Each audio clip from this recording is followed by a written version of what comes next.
Terkubur dalam-dalam di hutan belantara California Utara, Pelican Bay State Prison bukan sekadar penjara biasa. Tempat ini adalah benteng, dirancang untuk mengisolasi, mengendalikan, dan membungkam sepenuhnya. Penjara ini menampung para narapidana paling berbahaya dalam sistem. Di balik dinding-dindingnya tersembunyi dunia penuh perang psikologis, kekuasaan geng, dan kesepian yang ekstrem.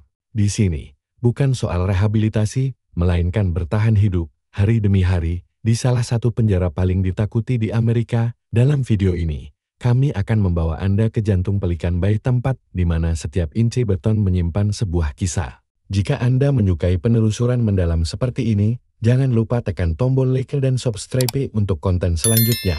Mengapa pusat Pelican Bay menampung tahanan paling berbahaya? Penjara Negara Bagian Pelican Bay (PGSP) di California dibangun untuk tujuan khusus, menampung narapidana paling berbahaya di Amerika. Berikut alasan mengapa penjara ini dipilih untuk menampung individu-individu yang sangat berbahaya ini. 1. Desain khusus untuk isolasi total. 2. Mengendalikan bos geng dari jarak jauh. 3. Riwayat kekerasan ekstrem. 4. Lokasi terpencil dan mustahil untuk kabur, tersembunyi di balik kabut tebal hutan liar California Utara. Tak jauh dari perbatasan Oregon, berdirilah Pelican Bay, bukan sekadar penjara, melainkan sebuah benteng besi modern yang menjulang dingin dan tak terjamah. Jika Anda membayangkan penjara dengan pagar kawat berduri dan menara penjaga, maka lupakan semua itu. Pelican Bay bukan tempat biasa. Ia dibangun untuk satu tujuan kelam: mengurung para pria yang dijuluki sebagai yang terburuk dari yang terburuk, mereka yang terlalu kejam, terlalu berbahaya, atau terlalu dalam terlibat dalam jaringan kejahatan untuk bisa ditahan di tempat lain manapun. Diresmikan pada tahun 1989, Pelican Bay bukan hanya jawaban, melainkan alarm darurat bagi negara bagian California yang sudah tak sanggup mengendalikan kekacauan, penjara-penjara penuh sesat, perang geng yang tak henti, dan kekerasan brutal yang meledak di balik jeruji besi. Maka negara menciptakan sesuatu yang belum pernah ada sebelumnya: fasilitas berteknologi tinggi, penuh kendali absolut, dan terputus total dari dunia luar. Inilah langkah ekstrem yang akan mengubah sistem pemasyarakatan Amerika untuk selamanya. Perjalanan menuju Pelican Bay sendiri sudah seperti menuju dunia lain. Jalan semakin sepi, kota-kota menghilang seperti ditelan bumi, dan alam liar mulai merapat, mengisolasi segalanya. Tapi semua itu bukan kebetulan. Lokasi terpencil ini sengaja dipilih, bukan hanya sekadar menemukan lahan kosong, tetapi untuk benar-benar memutus tahanan dari kehidupan sosial, baik secara fisik, mental, maupun emosional. Begitu Anda menjejakkan kaki di dalamnya, satu hal langsung terasa: setiap jengkal bangunan ini dirancang untuk satu hal: kontrol total. Ini bukan sekadar beton dan baja, ini adalah mesin pengendali manusia. Kamera tersembunyi mengawasi dari segala sudut. Pintu-pintu hanya bisa dibuka dari jarak jauh. Setiap gerakan narapidana dipantau, dibatasi, bahkan kerap kali dicegah sepenuhnya. Di sini, rehabilitasi hanyalah mitos, yang ada hanyalah penahanan tanpa ampun. Pelican Bay terbagi menjadi dua bagian utama. Di satu sisi, terdapat populasi umum, tempat para tahanan hidup dengan aturan ketat, tetapi masih diberikan secuil kebebasan, waktu terbatas di halaman kecil, sesekali menggunakan telepon, dan interaksi yang diawasi ketat dengan sesama narapidana.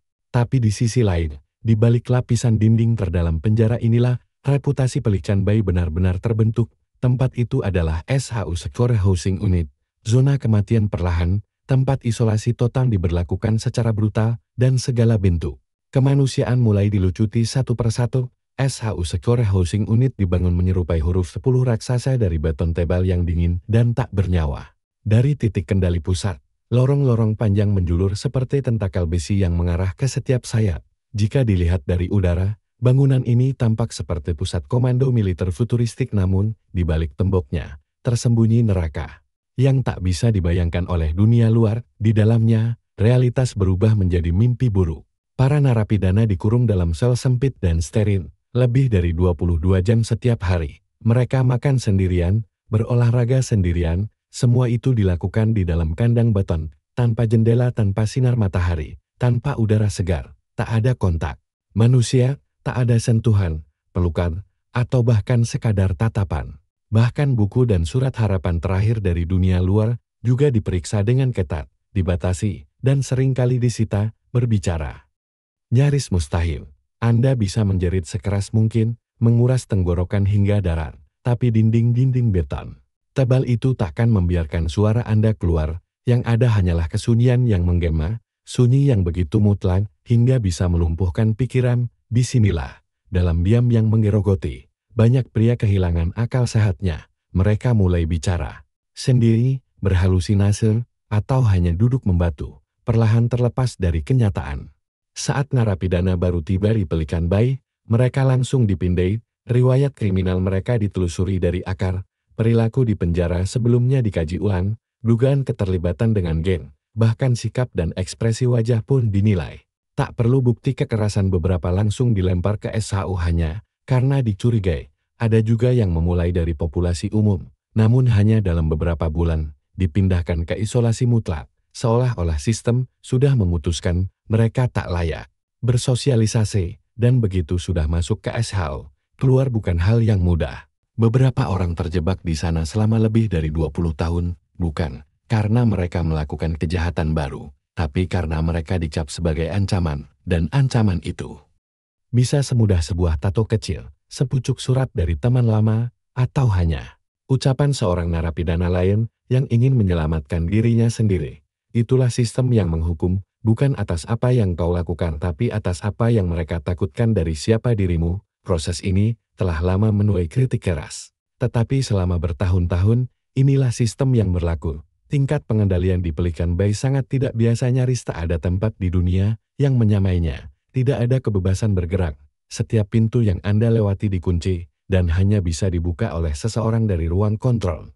Narapidana tidak bisa begitu saja berjalan ke kantin atau ke halaman rekreasi. Mereka harus diborgol, dikawal, dan setiap langkahnya diawasi.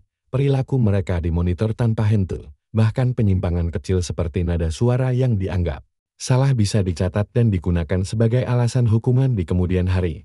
Pengawasan adalah tembok tak kasat mata yang menjaga segalanya tetap terkendali. Meskipun Anda tak melihat kamera, percayalah kamera itu ada. Meskipun Anda merasa sendiri, Anda sebenarnya selalu diawasi. Halaman di area populasi umum sangat kecil, dikelilingi pagar tinggi dengan penjaga bersenjata di menara. Tak ada rumput, tak ada bayangan pohon, tak ada tempat bersantai. Penjara ini tidak dibangun untuk kenyamanan tetapi untuk bertahan hidup. Para tahanan cepat belajar bahwa menunjukkan kelemahan adalah kesalahan fatal. Setiap gerakan adalah ujian. Dari langkah pertama Anda di halaman, Anda sudah dipantau bukan hanya oleh sipir, tetapi juga oleh sesama narapidana. Ras Anda penting, siapa yang Anda ajak bicara penting, bahkan kata-kata Anda bisa menentukan apakah Anda akan selamat keesokan harinya. Di SHU, suasana jauh lebih dingin dan sunyi. Sel berukuran 2,4 kali 3 meter, dindingnya beton halus, dengan pintu baja yang kokoh, ada celah kecil untuk menyerahkan makanan, dan lubang pengintip dari plastik tahan peluru. Lampu tidak pernah benar-benar padam. Bahkan di malam hari, cahaya redup terus menyala, membuat tidur sulit. Setiap beberapa menit, suara langkah sipir terdengar di lorong, memeriksa sel satu persatu. Itulah satu-satunya tanda bahwa waktu masih berjalan. Tanpa jendela atau jam, para tahanan sering kehilangan jejak hari. Beberapa sampai menggores dinding dengan tanda-tanda untuk mengingat bulan di atas kertas. Penjara ini memiliki staf medis, psikolog, dan konselor, tapi akses terhadap mereka sangat terbatas. Banyak tahanan merasa pertolongan itu mustahil dijangkau, keluhan diabaikan, gugatan dilupakan, dan harapan perlahan-lahan lenyap. Bagi mereka yang terkunci di SHU, hidup diukur bukan dengan kemajuan, melainkan dengan tahun-tahun dalam diam. Ketika mereka akhirnya bisa berbicara dengan seseorang, biasanya melalui kaca tebal dan saluran telepon berderak, kontak manusia terbatas. Hanya pada suara, siluet, atau tulisan di selembar kertas.